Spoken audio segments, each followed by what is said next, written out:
काम वाम कैसे, नौकरी ड्यूटी वगैरह पे कहीं जाते हैं? काम धंधे के लिए तो जब से घटना हुई है उस दिन से हम लोग काम के लिए कहीं भी गए भी नहीं, क्योंकि सुरक्षा के देखते कहीं भी जाने नहीं दिया। घर पे ही रहते हैं आप? तो मतलब परिस्थितियाँ बहुत ज्यादा खराब होती जा रही हैं दिन पे दिन। और घर में जैसे खाने पीने का सामान, बच्चों की जो कपड़े हैं या पहनने के लिए? कपड़े क्या 4 साल हो गए, 4 साल हर तरीके से हम लोग मतलब घुटन वाली जिंदगी जी रहे हैं घर में रह के। जो जजमेंट होगा उसके कुछ दिन करा था, एक महीने, उसके बाद तो फिर भूल गए, फिर तो अभी तक कोई करता नहीं। जो भी अपने बाल्मीकि समाज के 1-2 है लोग वो कभी बीच में कर लेते हैं। तो लास्ट में फिर उन्होंने मना कर दिया कि आप जिसको चाहो उसको अपना केस दे दो, मैं नहीं लड़ पाऊंगा जी। तो अभी 3 वो कहाँ है वो लोग जो 3 जो बरी हुए हैं? वो 2 तो इधर ही घूम रहे हैं गाँव में ही? गाँव में एक में। देखिए वो अकेले बीमार भी नहीं है, क्योंकि पूरे जो हमारा समाज है पूरा सहयोग था सबका इस लड़ाई में। भूल चुका है, क्योंकि जब थोड़ा सा मामला कोई हाईलाइट होता है तो सब अपना अपना फायदा उठाने के लिए पहुंच जाते हैं। बाकी धीरे धीरे जैसा ही मामला ठंडा होता है तो फिर सब भूल जाते हैं। जब ये 3 लोग भरे हुए तो तब कैसा माहौल था यहाँ पर गाँव में? माहौल तो ऐसा था कि जैसे पता नहीं क्या रण जीत के आए हैं आरोपी। मिठाइयाँ बटी जब जिस दिन ये छूट के आए जेल से, ढोल नगाड़े बजे। आपको भी मतलब ऐसा दिखाने की कोशिश की होगी, ये देखो हम आ गए वापिस? हाँ, तो वो तो कोशिश कर रहे थे, यही तो दिखाना था उनको। तभी तो जो है डीजे कोई ढोल बजा रहा है, कोई कुछ कर रहा है। इसका प्रशासन का तो ये था वहाँ पर कि जब ये बॉडी जब वहाँ पोस्टमार्टम के लिए जा रही थी तो हम लोगों को बस एक बार दिखाया गया था कि ये डेड बॉडी जो है हम पोस्टमार्टम के लिए ले जा रहे हैं। उसके बाद हमें डेड बॉडी का लास्ट तक आज तक ये नहीं पता कि बॉडी किसकी थी, और जो रात को प्रशासन ने जलाई है वो किसकी जलाई है। तो जज साहब ने पूछा कि ये जो कैन है इसमें आप क्या डाल रहे हैं, ये जो और भी जो डाल रहे थे पुलिसकर्मी, बोले डीएम साहब बोले कि ये गंगा जल है इस कैन में। अच्छा।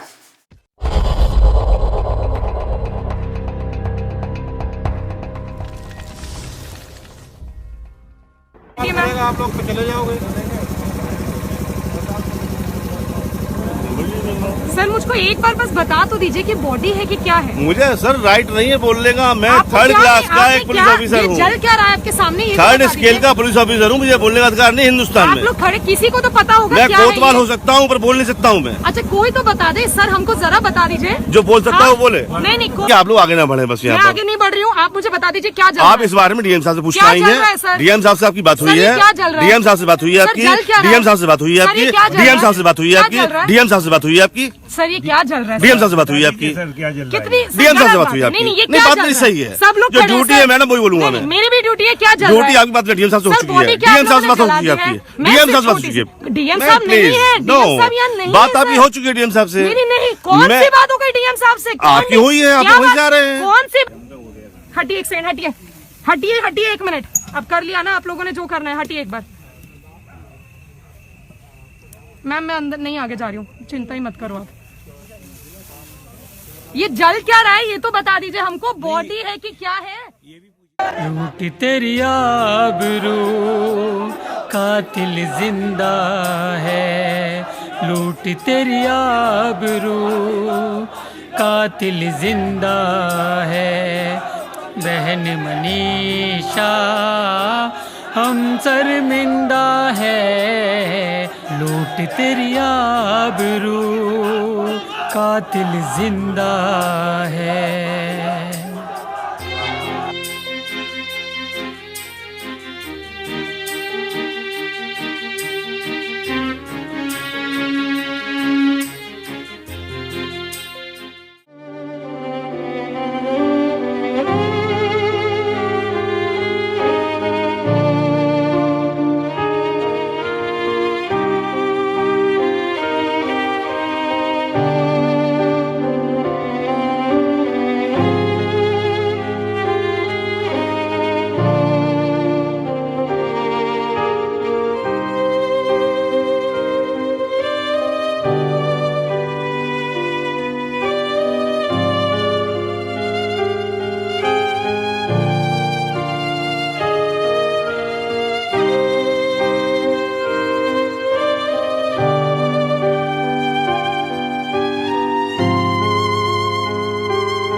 आज 4 साल जो है हो चुके हैं इस केस को और न्याय अभी दूर दूर तक नज़र आ नहीं रहा। तो सबसे पहले पिताजी से हम बात करेंगे। बाबूजी, हम आपसे जानना चाहते हैं मनीषा के बारे में थोड़ा सा बताइए कि वो कितनी उम्र की थी और उस दिन हल्के शब्दों में बताइए क्या हादसा, रिपीट कराइए थोड़ा सा, क्या हादसा हुआ था। वो ऐसा था कि ये माँ और क्या कहते बड़ा भाई वो मतलब घास लेने के लिए गए थे जी। तो अब एक गठरी तो लेके चले आए और दूसरी गठरी के लिए वो थोड़ा सा क्या कहते वो काटते रह गई। तो वहीं पीछे से आके और उस बेटी को क्या कहते दुपट्टा से खींचते हुए बाजरा में खींच के ले गए और उसके बाद में उन्होंने क्या कहते वो उसको घटना कर दी जी। अच्छा, तो गांव में कितने घर हैं आपके यहाँ पर बुलगढ़ी में? जितने आपके लोग, कितने लोग रहते हैं? हमारे लोग 2 बाबा की मतलब संतान जी। तो 4 ही घर हैं मतलब आपके? हाँ। अच्छा, तो जो दूसरे लोग थे वो ठाकुर? हाँ, वो तो सब ठाकुर समाज के। ठाकुर समाज के। अच्छा, तो चलिए भैया से हम बात करेंगे। ये ले लीजिए आप जी। तो अभी 4 साल आज हो चुके हैं इस केस को और इसमें जो है हेयरिंग भी चल रही है, कोर्ट में केस चल रहा है। तो कैसे आप जब जाते थे कोर्ट में तो क्या आपके साथ में सुविधाएं या सिक्योरिटी किस तरीके की रहती थी? तो उस बारे में थोड़ा सा हम जानना चाहते हैं आपसे। सिक्योरिटी 2020 से सीआरपीएफ की हमें मिल चुकी है जी। और कहीं पर हमारा आना जाना होता है, कहीं से घर से बाहर कहीं भी, तो हम सीआरपीएफ की सुरक्षा में जाते हैं। और जैसे कि हाथरस जाना होता था, हमारा कोर्ट जाता था, तो हमें सीआरपीएफ की गाड़ी में प्रोवाइड होती थी। बाकी अदर कहीं जाएंगे जिला से बाहर तो वो हमें प्राइवेट गाड़ी, अपनी पर्सनल गाड़ी करनी पड़ती है। पर्सनल करनी पड़ती है जी। तो जैसे आपने बताया भी कि जब बाहर जाते हैं तो जो खर्चा होता है, जैसे मान लीजिए आप कहीं रुक गए, मैंने सुना था कि अभी आपके घर में कुछ आपकी वाइफ जो है वो तबीयत खराब हुई थी तो आप हॉस्पिटल वगैरह में भी गए थे, तो उसके बारे में थोड़ा सा बताइए। हॉस्पिटल में एडमिट थे। क्या हुआ था? हुआ क्या था? हॉस्पिटल मेरी वाइफ के अल्सर हो गए थे गले में, तो उसको ट्रीटमेंट यहाँ हाथरस में नहीं मिल रहा था और यहाँ के डॉक्टर भी कुछ लापरवाह कर रहे थे हमारे इसको देख के, केस को देखते हुए। तो हम उसको आगरा लेके गए तत्काल में, तो वहाँ डॉक्टरों ने एडमिट कर लिया उसको। तो 1 हफ्ते करीब रहे वहाँ पर एडमिट। तो सीआरपीएफ के जवान हमारे साथ भी कहीं भी जाते तो साथ में जाते हैं, तो उनका भी रहने सहने का व्यवस्था भी हमने करी थी। आप ही करते हैं? जी बिल्कुल। तो ये सरकारी खर्चे से नहीं होता? नहीं, सरकारी खर्चे, ये जो सरकारी खर्चे ये अपनी तरफ से नहीं करते हैं, बाकी बोलते हैं हम तो आपके सिक्योरिटी के लिए, बाकी आपका तो ये आपको झेलना पड़ेगा। मतलब सिर्फ घर घर में सिक्योरिटी है जी। बाहर आप जाएंगे तो आपका खर्चा होना है। हाँ, हमारा तो आपका खर्चा चल कैसे रहा है? जो उस समय जो सरकार ने जो दिया था 25 लाख रुपए, उसी से चल रहा था। वो 4 साल पहले हाँ, जो 25 लाख रुपए आपको मिला था उसी से ही खर्चा चल रहा है आज तक चल रहा है। वो भी खत्म हो गया। वो भी खत्म हो गया हमारा। फिर अब जो इलाज जो कराया है आपने प्राइवेट कराया या सरकारी इलाज करा रहे हैं? प्राइवेट करा रहे हैं। जी। तो अल्सर हो गए आपकी वाइफ को जी। तो उनकी दवाई वगैरह खर्चा कहाँ से आता है? कुछ नहीं, उसी में से चल रहा है, प्राइवेट खर्चा ही हो रहा है। तो 4 साल हो चुके हैं, 25 लाख रुपए में आप खर्चा चला रहे हो जी। आपकी पूरी फैमिली कितने सदस्य हैं आपके? हम लोग 9 सदस्य हैं। 9 सदस्य? 6 बड़े हैं, 3 बेटियां छोटी, ऐसे करके 9 हैं।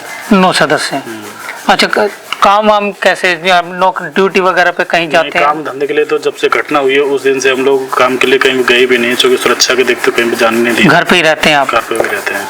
और बच्चों की पढ़ाई वगैरह? बच्चों की पढ़ाई नहीं हो पा रही है। एक बेटी है वो करीब 9-10 साल की है, उसको तो हमने उसी समय घटना के बाद ही हमने भेज दिया था, क्योंकि यहाँ पढ़ाई लिखाई तो यहाँ पर मुश्किल ही हो पा रही थी, क्योंकि यहाँ के लोग रिश्तेदार के यहाँ पर रिश्तेदार में छोड़ रखी है। 2 बेटियां वो घर पे ही हैं।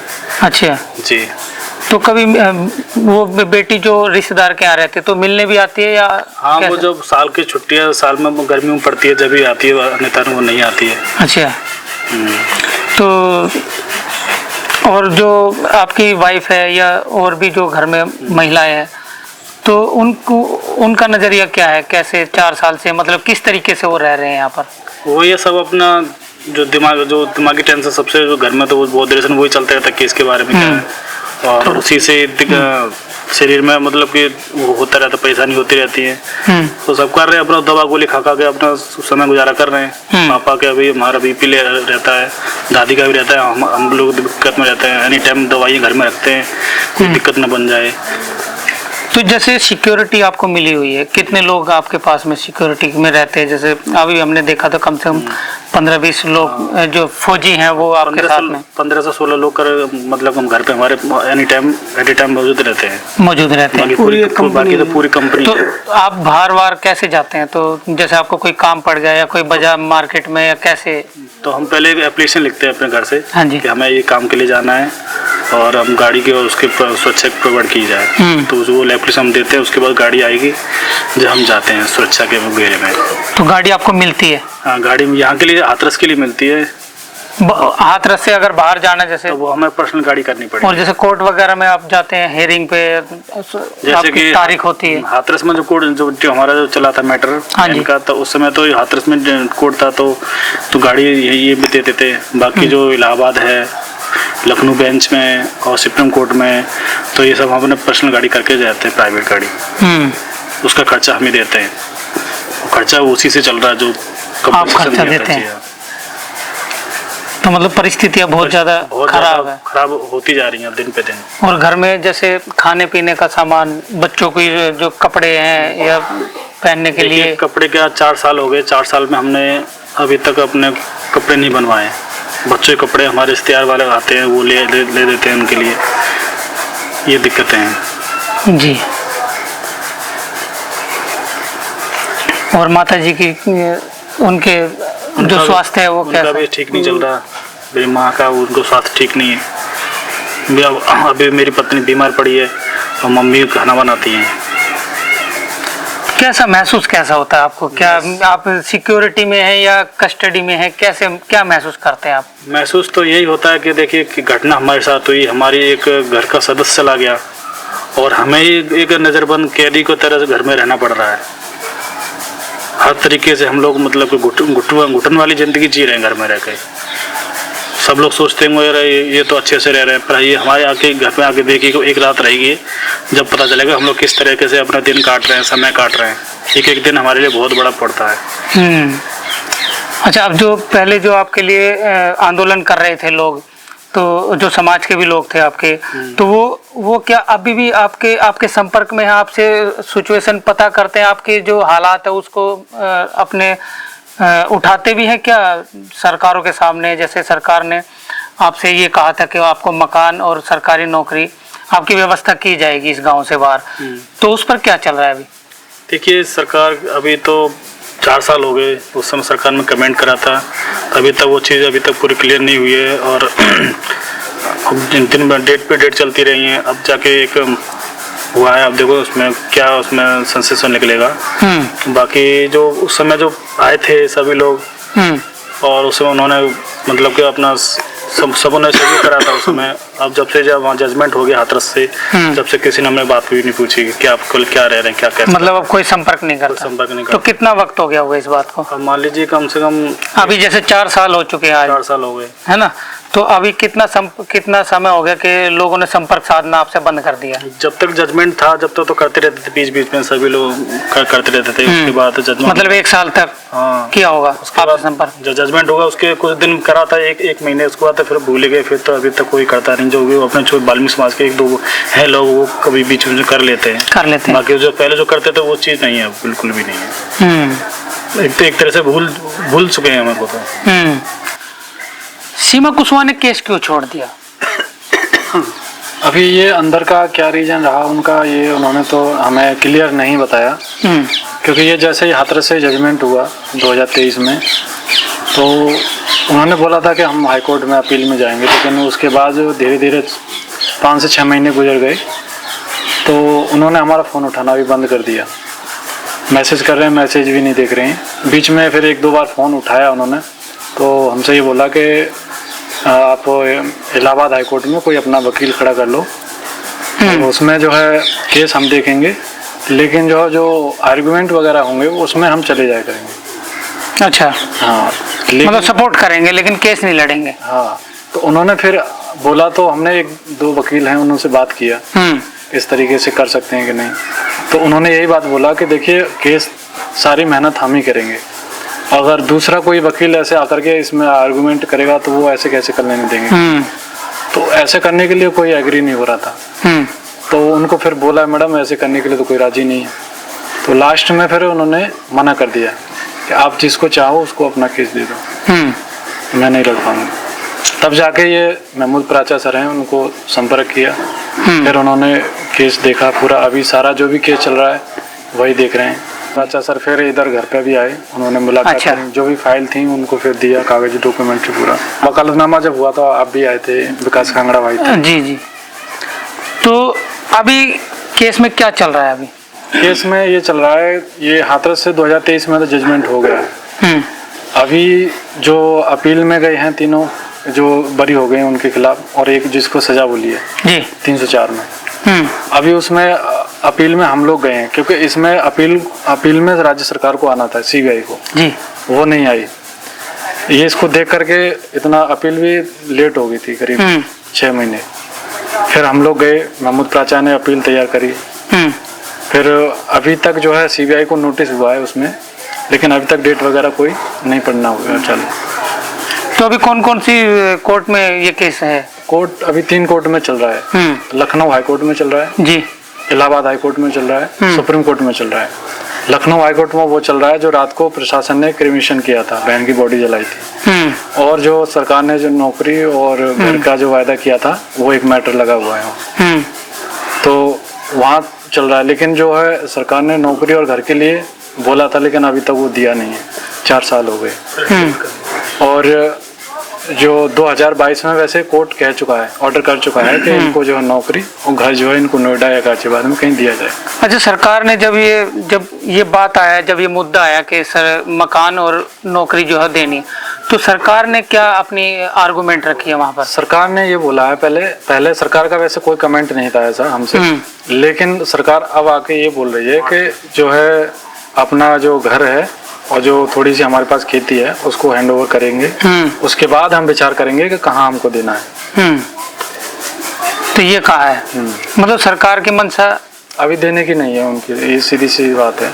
सीधी ये बात है। और आप क्या चाहते हो कि आप गांव में ही रहे या गांव से बाहर जाने का कोई?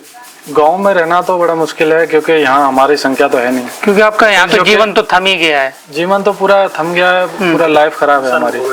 एक इंसान को खो बैठे हम लोग, और फिर इस तरीके से हम लोग रह रहे हैं जैसे कि एक न्याय मांगने की हम सजा काट रहे हों, उस तरीके से हम लोग बंदिश में जो है डाल दिया।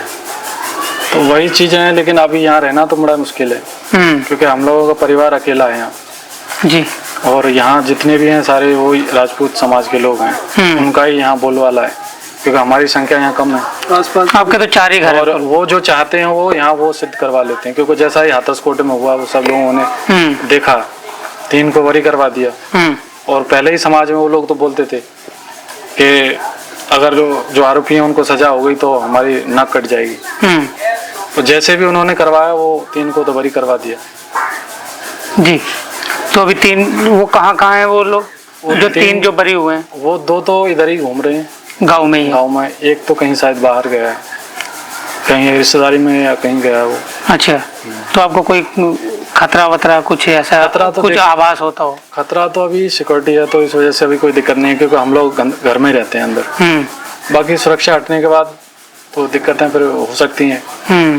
कब तक रहेंगे? अब वही है कि सुरक्षा के नाम पे फिर हम लोग ऐसे कब तक कैद रहेंगे, क्योंकि ना तो कोई रोजगार है ना कोई कुछ है, बच्चों की पढ़ाई नहीं हो पा रही है, अपना भविष्य भी खराब हो रहा है इसमें, क्योंकि आगे जो जिंदगी जी जाएगी वो कैसे। अच्छा, आपके यहाँ से पहले जो सांसद थे वो राजवीर दिलेर जी थे, वो तो अब भगवान को प्यारे हो गए, लेकिन अब जो है अनु वाल्मीकि जी जो है वो नए सांसद बने, क्या उन्होंने आपसे संपर्क किया?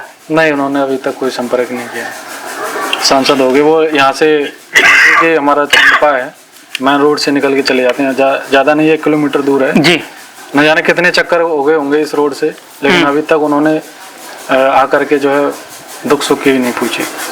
अच्छा, और जैसे मैं देखता हूँ कि भीम आर्मी जो है वो इस मुद्दे को कहते कि हमने उठाया और हमने इस केस को लड़ा, आंदोलन किया है इस पर, तो भीम आर्मी की तरफ से क्या क्या सुविधाएं आपको मिली, या क्या उन्होंने कितने आपके साथ में जो हेयरिंग होती है, जैसे तारीख होती है, तो क्या वो लोग भी पहुंचते थे वहां पर आपकी सिक्योरिटी के लिए, या बहन कुशवाहा के लिए जो एडवोकेट थे उनकी सिक्योरिटी के लिए, तो कैसे वो क्या, और वो संज्ञान भी आपसे लेते हैं बीच बीच में?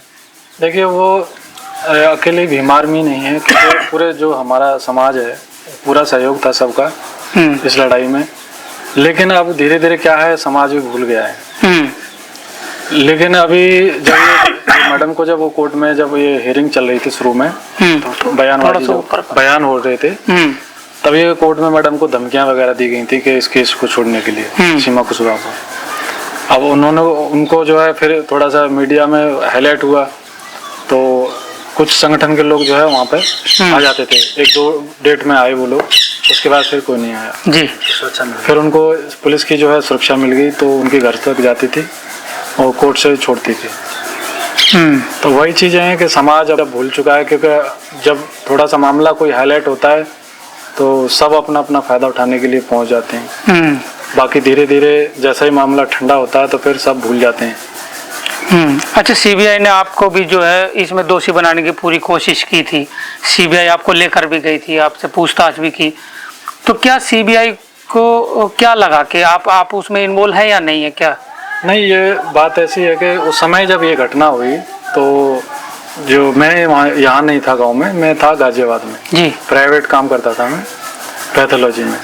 तो ये मामला क्योंकि ऐसा था कि ये जो केस को डाइवर्ट करने के लिए ये प्रोपेगेंडा चलाया था कि मतलब परिवार के ऊपर जो ये ऑनर किलिंग का मामला मतलब बनाने का पूरा कोशिश कर रहे थे, और लास्ट तक यही चीजें कोर्ट में भी जो है सिद्ध करवाने की कोशिश करी गई, लेकिन ऐसा था नहीं।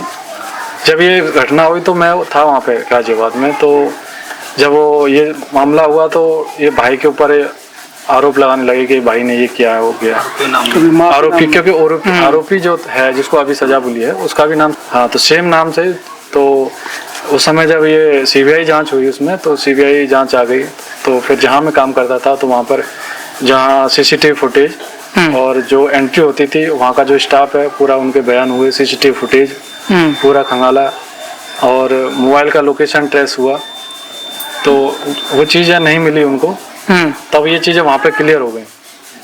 लेकिन लोग अभी समाज में लोग अभी भी जो है उनके जो राजपूत समाज के लोग हैं वो अभी बोलते हैं वो तो ऐसा केस था, ये हो गया, वो हो गया, उल्टा सीधा बोलते हैं। जब ये तीन लोग भरे हुए तो तब कैसा माहौल था यहाँ पर गांव में? माहौल तो ऐसा था कि जैसे पता नहीं क्या रण जीत के आए हैं आरोपी। मिठाइयाँ बटी जब जिस दिन ये छूट के आए जेल से, ढोल नगाड़े बजे, क्योंकि उस टाइम होली भी थी नज़दीक जी, तो मिठाइयाँ बटी, डीजे पे डांस वगैरह भी हो, पूरे गांव में जो है मिठाइयाँ बटी। बाहर से जो लोग क्षेत्र के हैं उनको देखने के लिए उनके घर आ रहे थे जो आरोपी, मतलब दूसरे गांव से भी लोग देखने के लिए आसपास क्षेत्र से, पूरा जो क्षेत्र, पूरे क्षेत्र से ऐसा लग रहा था कि पता नहीं यहाँ क्या हो रहा है, कोई वीआईपी कोई आ गया है उसको मिलने के लिए आ रहा है। और जब हमारे साथ ये घटना हुई जब से और अब तक ये 4 साल हो गए, 4 साल में गांव का कोई भी आदमी एक बच्चा अभी तक कोई मिलने तक नहीं आया। क्यों ये भी तक नहीं पूछा है कि आपके साथ क्या हुआ। जब ये आरोपी छूट के आए तो उनको पूरा क्षेत्र समाज सब मिठाई लेके आए, मिठाई ले करके फूल माला से उनका स्वागत करने आए। और आज भी वो जो है आराम से खुले में घूम रहे हैं, उनको कोई रोक टोक नहीं है। उनको ये एहसास नहीं है कि हमने कुछ क्राइम किया। उनके सारे कामकाज चल रहे हैं और उनके घर मकान बन रहे हैं, और कोई खेती खरीद रहा है, कोई दुकान खरीद रहा है, क्योंकि वो तो शुरू से ही संपन्न है। और हम एक पीड़ित हैं तो हमको कैद कर दिया है। अच्छा, जब ये ढोल नगाड़े बज रहे थे, डीजे बज रहे थे, तब मिठाइयाँ बट रही थी, तो आपको भी मतलब ऐसा दिखाने की कोशिश की होगी, ये देखो हम आ गए वापिस। हाँ, तो वो तो कोशिश कर रहे थे, यही तो दिखाना था उनको, तभी तो जो है डीजे कोई ढोल बजा रहा है, कोई कुछ कर रहा है, शोर मचा रहे हैं, नारे लगा रहे हैं। नारे भी लगाए गए थे यहाँ? जय श्री राम के नारे लगा रहे थे। जय श्री राम के नारे लगाए। चलिए, अभी समाज से या प्रशासन से, सरकार से आप क्या मैसेज देना चाहेंगे? समाज से, सरकार से तो हम यही कहेंगे, समाज के लोग भी भूल चुके हैं, क्योंकि जो समाज के लोग तो यही सोच रहे होंगे कि वो केस खत्म हो गया होगा, लेकिन अभी केस चल रहा है। इस लड़ाई को हमारे अकेले बस की नहीं है लड़ना। जब तक समाज का सहयोग नहीं होगा तब तक ये लड़ाई जो है नहीं लड़ी जा सकती। इसमें समाज को आगे आना होगा, तभी ये लड़ाई जो है मजबूती से लड़ी जाएगी। और सरकार से जो हमारी तो यही जो है कहेंगे, क्योंकि जो सरकार ने वायदे किए हैं वो पूरे करे जाएं, क्योंकि हम स्थिति ऐसी जो चल रही है, हम कब तक इस स्थिति में जिएंगे। आरोपी हैं वो तो खुले में घूम रहे हैं, हम कुछ भी रोजगार की भी नहीं कर सकते, कहीं भी बाहर नहीं जा सकते, क्योंकि हमारे पीछे बंदिशें ऐसी लगा दी गई हैं।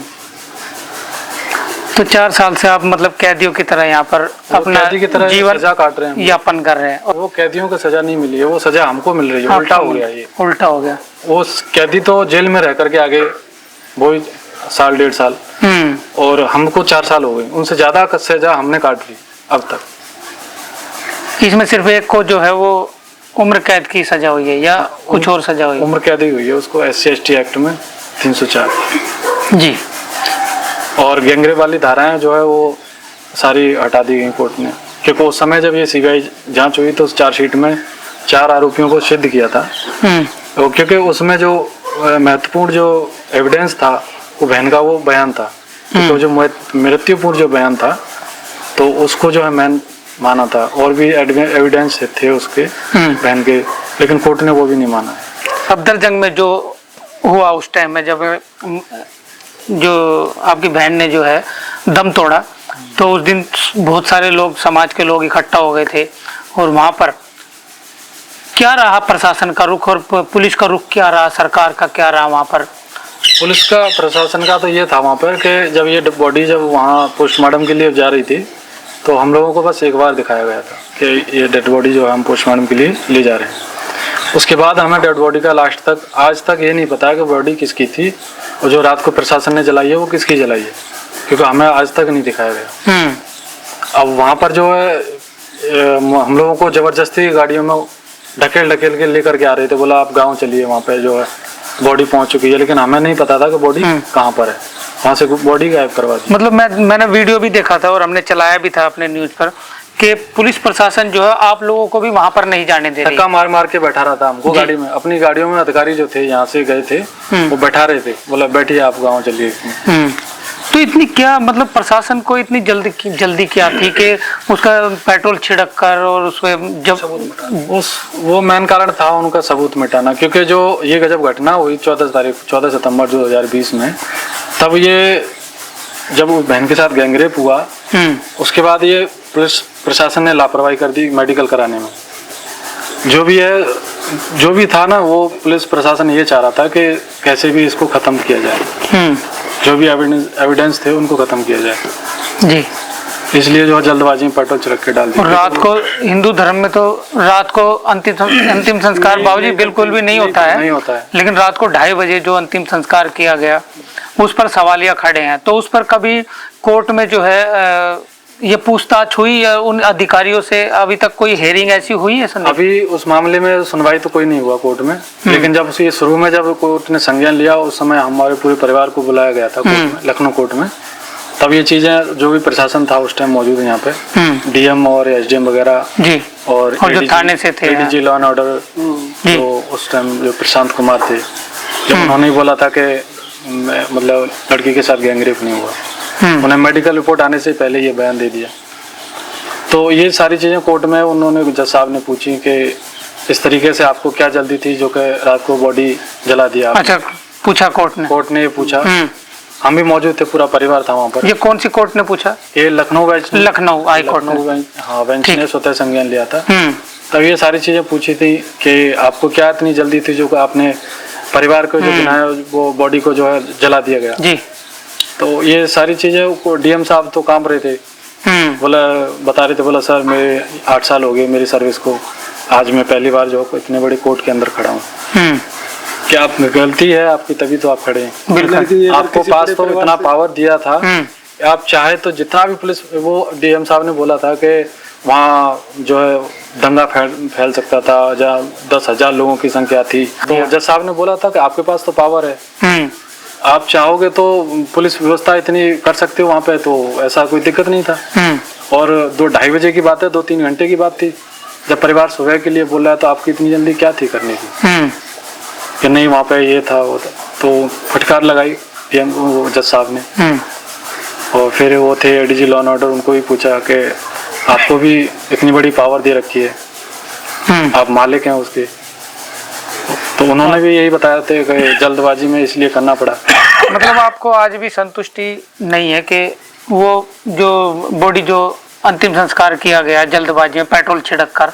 नहीं, तो ये जज साहब ने भी ये चीज पूछी थी, जलाने वाली बात, कि जो क्योंकि सारी चीजें मीडिया में थी, फुटेज भी थी, मीडिया ट्रायल चल रहा था। वो सारी चीजें आज भी जो है वीडियो कोर्ट में लगी हुई हैं। जो कि जब बॉडी जब जलाई गई है तो उसमें एक कैन थी, उसमें पूरा वो था मिट्टी का तेल। बिल्कुल। और वो जज साहब ने पूछा, क्योंकि वो वीडियो चली कोर्ट में, अभी पिछली कई डेट हुई जो उसमें चली, तो जज साहब ने पूछा कि ये जो कैन है इसमें आप क्या डाल रहे हैं? ये जो और भी जो डाल रहे थे पुलिसकर्मी, बोले डीएम साहब बोले कि ये गंगा जल है इस कैन में। अच्छा। लेकिन वो कैन जो थी वो जहाँ बहन की चिता जलाई थी रात को, वो जब चिता जलाई थी उसके बाद हमने 2-3 दिन के बाद हमारे एक भाई हैं उनको भेज करके हमने वो कैन मंगवाई, लेकिन उसको भी गांव के लोग नहीं लाने दे रहे थे, उसको भी हाथों से छेड़ रहे थे। फिर वो कैसे भी यहाँ घर तक लेकर के आए। उस समय फिर सीबीआई जांच आई थी, तो वो कैन जो हमने सीबीआई जांच को दी। उन्होंने जो अधिकारी, यहाँ पे पूरी टीम बैठी थी, उनको सुनाया, सबने बोला ये देखो इसमें केरोसिन क्या आ रही है, बोला। फिर उसको सील मोड़ करके वो लोग ले गए। तो डीएम साहब कह रहे थे उसमें गंगा जल है, लेकिन जज साहब बोले कि गंगा जल होता तो वो पानी होता है, लेकिन उसमें तो मिट्टी का तेल है, तो वो जैसे ही डाल रहे हैं वो तो ऊपर को आ रही है आग। तो फिर वो चुप हो गए कि ये जो डेड बॉडी जो लेकर के जा रहे हैं, जो एम्बुलेंस वाले थे 2 लड़के, बोला ये कौन लेके जा रहे हैं डेड बॉडी को चिता तक? बोला ये लड़की का भाई है। कि लड़की का भाई, ये तो लड़की का परिवार तो है ही नहीं वहाँ पे, तो आप इस तरीके से कैसे कह रहे हो लड़की का भाई है? कि नहीं ये लड़की का भाई है। बोले आप इस तरीके से झूठ मत बोलिए, जब परिवार वहाँ है नहीं तो आप इस तरीके से कैसे बात कर सकते? जी। तो अभी इस केस को जो है महमूद प्राचा जी जो है वो देख रहे हैं। अभी महमूद प्राचा, तो अभी आपकी हियरिंग हुई है अभी कुछ? हाँ, अभी 26 अगस्त डेट लगी हुई थी जी। तो सरकार को वही मैटर लगाया जो यहाँ से शिफ्ट करना है जी, नौकरी और घर देना है। तो अभी उसी मामले में हुई थी डेट में सुनवाई, लेकिन अभी वही है ना, सरकार देना नहीं चाह रही है, लंबा इसको खींच रही है। चलिए, ये यूपी सरकार जो है वो किसी को 1 करोड़ देते हैं, किसी को अधिकारी बना देते हैं, हल्के हल्के, लेकिन इतना बड़ा ये आंदोलन हुआ, इतना बड़ा ये हादसा हुआ, हत्या हुई, लेकिन इस पर कोई उत्तर प्रदेश सरकार का रुख सही नहीं है। कुछ नहीं है अभी, वो जातिवादी रुख जो है वो दिखाई देता है। वही जाति देख करके न्याय मिल रहा है, हमें तो यही लगता है।